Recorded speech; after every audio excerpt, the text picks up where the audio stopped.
कहीं तो है सपना और कहीं याद, कहीं तो हंसी रे कहीं फरियाद।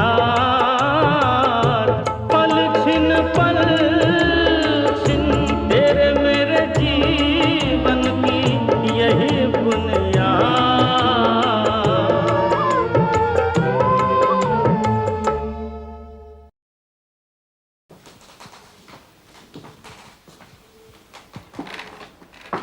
पिताजी, ये आपकी किताब के पहले चैप्टर के गैली प्रूफ। मैंने तो एक नजर मार ली है, आप भी देख लो। प्रूफ तू अच्छे पढ़ता है पुत्र, क्योंकि तेरे मन में हमेशा ये अंदेशा रहता है कि काम गलत किया गया होगा। पुत्र, आज तो तूने कल से भी ज्यादा देर कर दी। माताजी, जब मैंने अपनी मेहनत से आगे बढ़ने का फैसला किया है तो मेहनत से घबराना कैसा। सेहत का भी ख्याल रख। सवेरे 6 बजे चला जाता है, रात देर से आता है। मेरी सेहत बिल्कुल ठीक है। चल हाथ मुंह धो और खाना खा।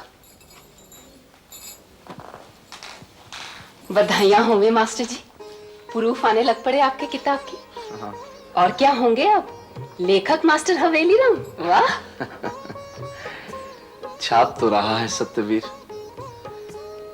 लेकिन पता नहीं आज के माहौल में कोई इन बातों को पढ़ना चाहेगा कि नहीं। कहीं अपने पहले ही पब्लिकेशन में मार न खा जाए। नहीं मास्टर जी, आपकी ये किताब बहुत बिकनी है। वैसे ही जैसे खादी बिकती है। माताजी, काका किधर है? भीतर सोया पड़ा है क्या? अपने ताया ताई के साथ सैर वास्ते गया है। रोशन के साथ किस तरह जाने दिया आपने? मैंने मना किया था। काका जिद कर रहा था, इस करके मैंने जाने दिया। और वैसे भी रोशन तेरा भाई है सत, दुश्मन नहीं। माताजी, मैं कई दिनों का इस कूड़ मगज को यही समझाने की कोशिश कर रहा हूं और ये मुझे भाई मानने से इनकार करता है। तू किसी का कुछ नहीं है, सिर्फ पैसे का सगा है। ये झूठ है। मैं बुरा हूं लेकिन उतना नहीं जितना तू समझ रहा है। मैं नहीं समझ रहा, सारी दुनिया समझ रही है। तूने तो माताजी पिताजी तक को धोखा दिया है। उसके लिए मेरे को पैसे मिले और फिर उसके वास्ते मैंने माताजी पिताजी से माफी मांग ली है। रोशन ने आइंदा सही रास्ते पर चलने को कहा है। इसमें भी कोई पेच होना है। पहले तेरे को हर चीज सीधी सपाट दिखाई देती थी बोले भाषा, अब हर कहीं पेच नजर आने लगा। तेरे वर्गे लोगों की वजह से। पापा ताया लड़ते क्यों हैं? काका ठीक कहता है, लड़ाई खत्म करो और खाना शुरू करो। जब दोनों ने धंधा अलग अलग कर ही लिया है तब लड़ने की क्या बात है सतबीर? आप मेरे से ही क्यों पूछते हो? इसने मेरे से धोखाधड़ी की, लाला विश्वान के पैसे लेके और काके को उनके पास भेज के। लाला विश्वान क्या जाने? वहां कभी मत जाना, खबरदार। काके को क्यों डांटता है? इसने कोई अपने आप चले जाना है वहां? रोशन के साथ तो चले जाना है। मैं जुबान दे चुका हूं कि मैंने जुबान नहीं ले जाना। तेरी जुबान की कोई कीमत नहीं है। ये सही है सत्य कि रोशन तुझसे पूछे बगैर काके को लाला वृषभान के यहां ले गया, लेकिन इसके लिए हमने इसे डांट दिया है और इसने माफी भी मांग ली। अब भी तू यही रट क्यों लगाए है? लाला वृषभान के यहाँ ले गया तो ऐसा कौन सा गुनाह कर दिया? मैं तो भूला जा रहा था माताजी कि आप भी उनके खैर ख्वाह हो। आप नहीं तो मेरे से उस पार्टनरशिप डीड पर दस्तखत करवाए जिसे दिखाकर रोशन लाला वृषभान से पैसे लेता रहा। तू क्या चाहता है सत, कि मैं भी तेरे से इस बात की माफी मांगू? लल्ला जी, आप खाना खाइए और बिना बात कड़वाहट मत बढ़ाइए।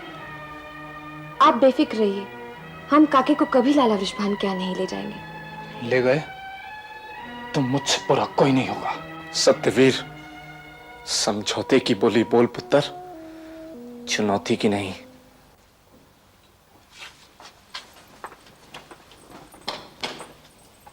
अंगूर लेगा जय? सारे के सारे। तुम तो बिल्कुल काके की तरह करते हो जय। उल्टी बात कही तुमने मंगला। वो काका जय की तरह करता है। जय की बचपन में यही आदत थी। पता नहीं हबीबुल्ला साहब का मुवक्किल कब तक बाहर रहने वाला है। बच्चे के आने से सबका मन लगा रहता था। बहुत प्यारा बच्चा है। नमस्ते लाला जी। नमस्ते लल्ली, मैं भीतर आ सकूं? आओ भाई साहब, नाश्ता करो। नहीं, नाश्ता तो मैं कर ही आया। तो फिर नाश्ते के वक्त कैसे पहुंच गए सवेरे सवेरे? मैंने कही जेबी साहब की मिजाज पुरसी कर आऊं। कल दफ्तर से जल्दी चले गए थे। जल्दी? घर तो रोज के ही टाइम पर पहुंचे थे।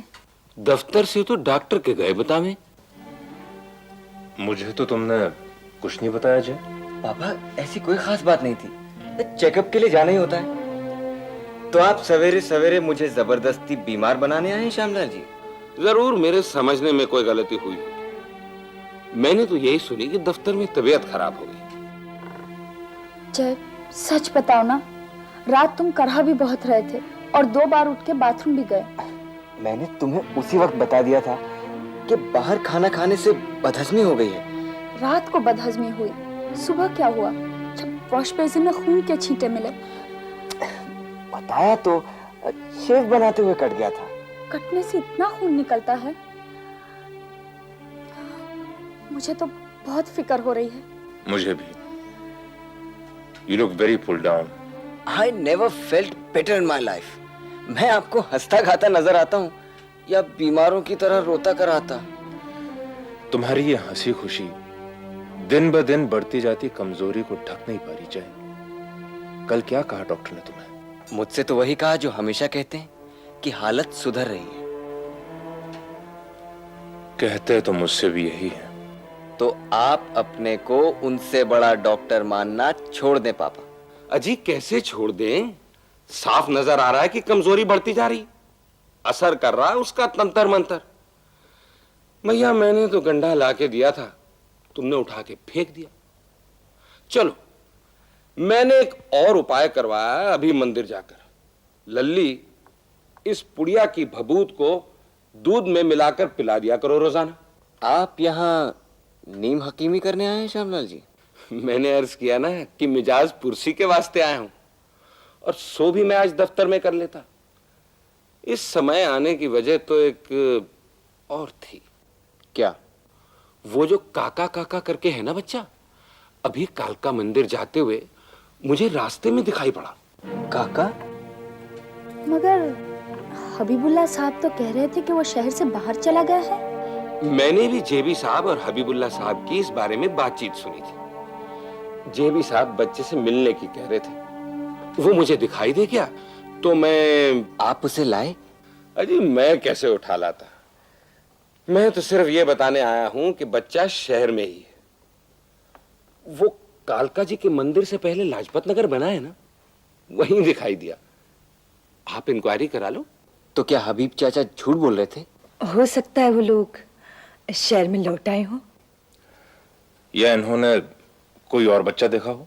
आप कहो तो मैं वहां जाके इंक्वायरी करूं?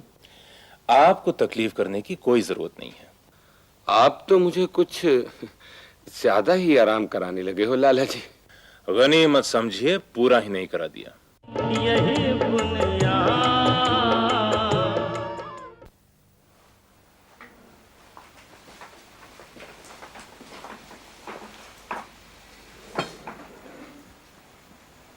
पिताजी अब हम चले। दाल सब्जी बनाकर रख दी है, आटा गूंद दिया है। बीबी रानी, तुम्हारे आने से बहुत सहारा हो गया है। एक तरह से ये अच्छा ही हुआ कि तुम राजकुमारी नहीं निकली। सचमुच की राजकुमारी होती तब भी माता जी को काम करना नहीं पड़ता। नौकर चाकर रहते ढेर सारे। इसकी हमें कोई तमन्ना नहीं, हम तो ऐसे ही अच्छे हैं। चलो, कहीं काका आ गया तो वो भी जिद करेगा। मेरा तो बिल्कुल मन नहीं कर रहा लभाया के घर जाने वास्ते। पिताजी, आप और माता जी चले जाओ। उसने सभी को बुलाया लंच वास्ते। लंच, डिनर, तुम नौजवानों को ही मुबारक। वहां तुम लोगों में आपस में कोई बदमज़गी हो गई तो हमें बहुत दुख पहुंचेगा। मैं तो इसी करके कह रहा हूं कि आप और माता जी चले जाओ। लंच उसने तुम्हारी शादी की खुशी में किया है और तुम नहीं जाओगे। चंगा जी, तो चलो। अरे तुम लोग हाल तक गए नहीं? घूमने वास्ते मेरे को भी जाना है। अभी घूम के आया है, अब कहीं नहीं जाना। नहीं, मेरे को भी जा। तो हो गई ना मुसीबत। मैं तो समझी थी तुम लोगों को कहीं हुए आधा घंटा हो गया होना है। राज दाल सब्जी बनाने लग पड़ी। मैं मना कर गई थी ना। मैं ताई जी साथ जाना। नहीं बेटे, तेरे पापा नाराज हो जाने हैं। जाने दो इसे, सत को मैं समझा दूंगा। थैंक यू दादाजी। चलते हैं, लौट के मिलते हैं। काके का ध्यान रखना।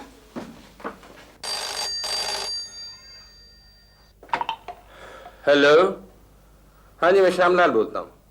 अच्छा, फरमाओ। ठीक, बहुत अच्छे। बस आधे घंटे में हाजिर होता हूँ काका के दर्शन करने के लिए।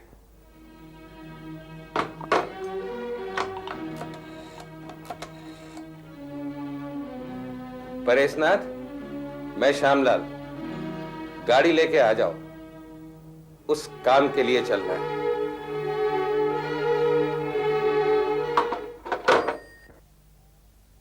इलायची लेनी, मेरे को भी दो एक। सारी ही ले बेटे। थैंक यू चाचे। मेंशन नॉट भतीजे।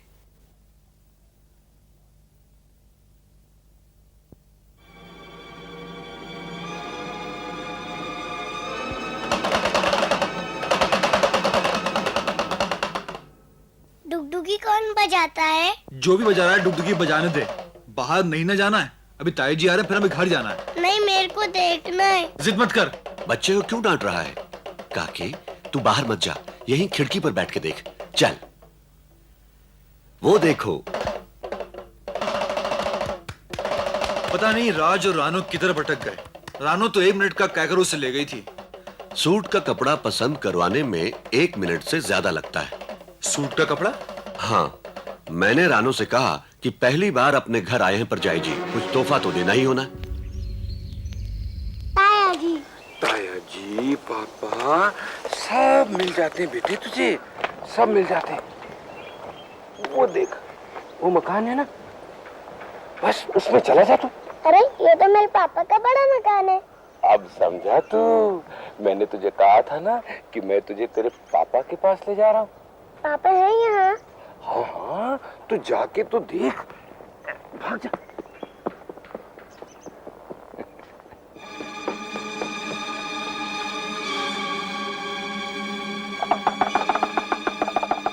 पापा, पापा, मदारी जी। कौन? अरे काका, तुम? मेरे पापा हैं इधर? नहीं, तुम्हारे पापा नहीं है इधर। मदारी जी तो कह रहे थे कि मेरे पापा इधर ही हैं। कौन मदारी? बंदर वाले जो मेरे को यहाँ लेके आए। काका की सी आवाज सुनाई दी।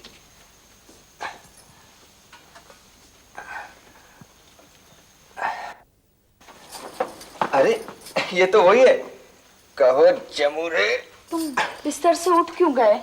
देखो मंगला, तुम्हें खुश करने के वास्ते मैं लंच के बाद दफ्तर नहीं गया, लेकिन अब मुझे ज्यादा बीमार मत बनाओ। तुम्हें बुखार है?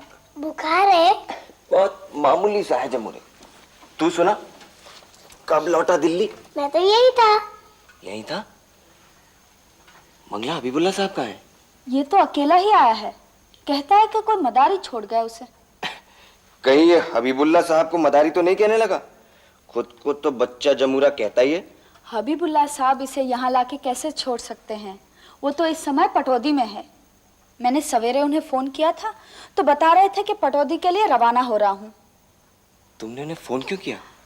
तुम्हारी बीमारी के बारे में पता लगाने। वो डॉक्टर नहीं, वकील हैं। मैंने सोचा शायद डॉक्टर ने उन्हें बताया हो, शायद उनसे ही पता चल जाए। क्या पता चल जाए? मुझे कुछ नहीं हुआ है मंगला। मैंने पापा पास जाना है। एक मुसीबत ये आ गई। काका को मुसीबत क्यों कहती हो? इसका तो हमें बहुत दिनों से इंतजार था। इसे यहाँ कौन लाके छोड़ गया? हबीब चाचा तो सवेरे भी कह रहे थे कि काका इस शहर में नहीं है। मुझे लगता है श्यामलाल जी सही कह रहे थे। काका शहर से कहीं गया ही नहीं था। तू कहीं नहीं गया था ना जमूरे? यही था ना, दिल्ली में?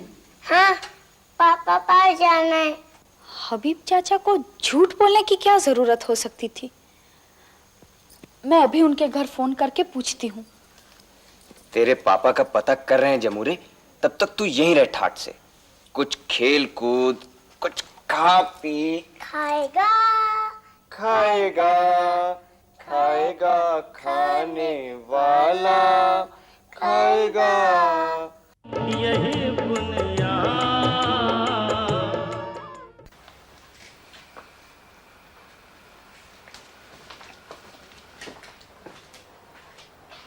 पुत्र तू खाना तो खा ले। मेरे को कुछ नहीं खाना। मेरे को तो आप ये बताओ कि काके को आपने इन लोगों के साथ भेजा ही क्यों? काका मुझे छोड़ता ही नहीं है। माताजी क्या करती है? काका आपको नहीं छोड़ता, मगर आपने काके को छोड़ दिया। ये बेचारी तो बाजार गई हुई थी। ये बाजार गए हुए थे, रोशन बातचीत में मशगूल था, काके को कोई उठा के ले गया। वाह!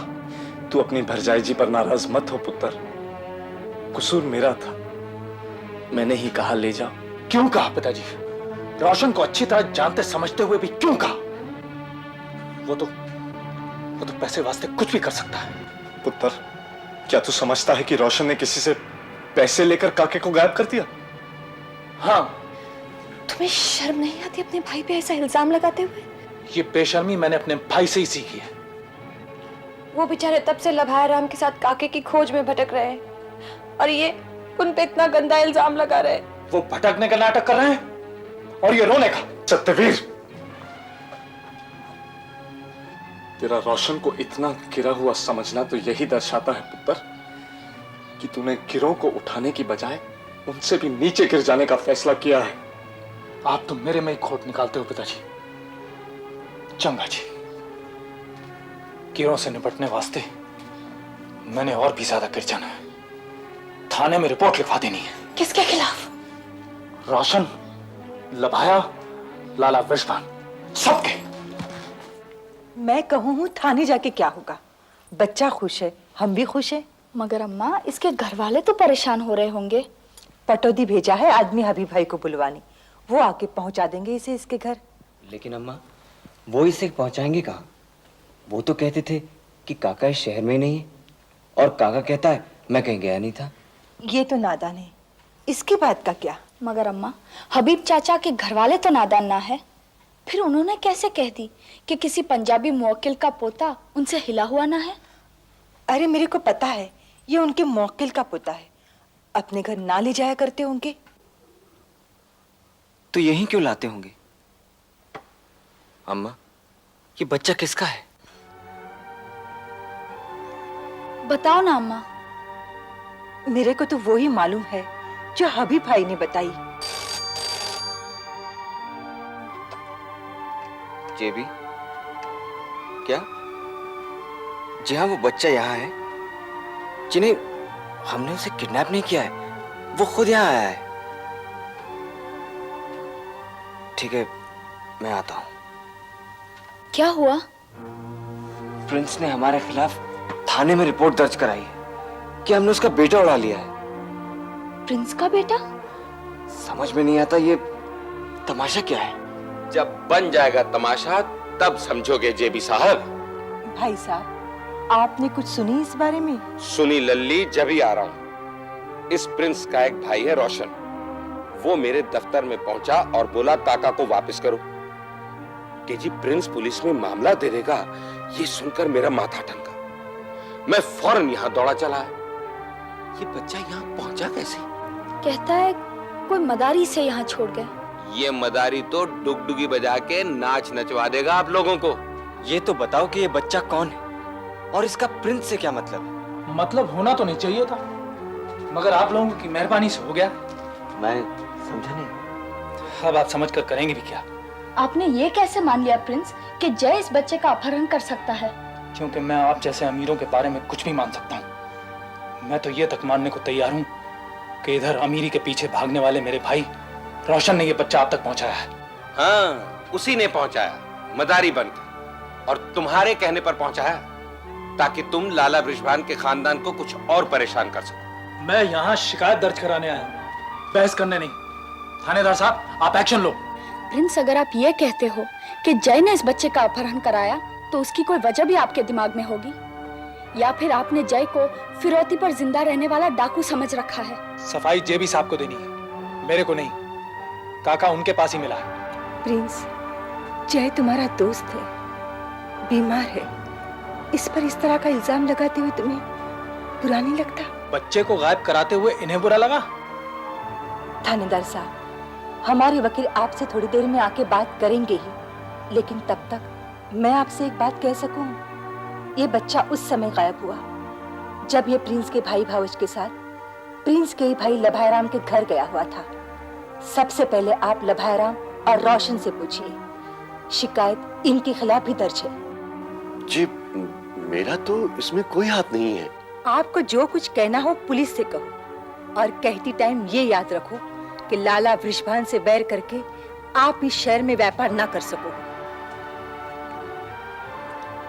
मैं मानता हूं कि इस मामले में मेरा थोड़ा हाथ रहा माताजी, लेकिन मैंने जो कुछ भी किया ये समझकर किया कि आप और लाला वृषभान ऐसा चाहते हो। ये तुमसे किसने कह दी? जी, श्यामलाल जी ने।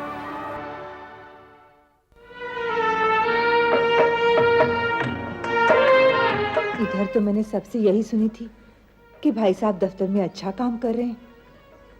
वहां अच्छा काम नहीं करता है तो जय के सामने पोल खुल जाने के बाद वो फर्म में रह कैसे पाता? तुम्हारा बुरा करते रह सकने का मौका कैसा मिलता उसे?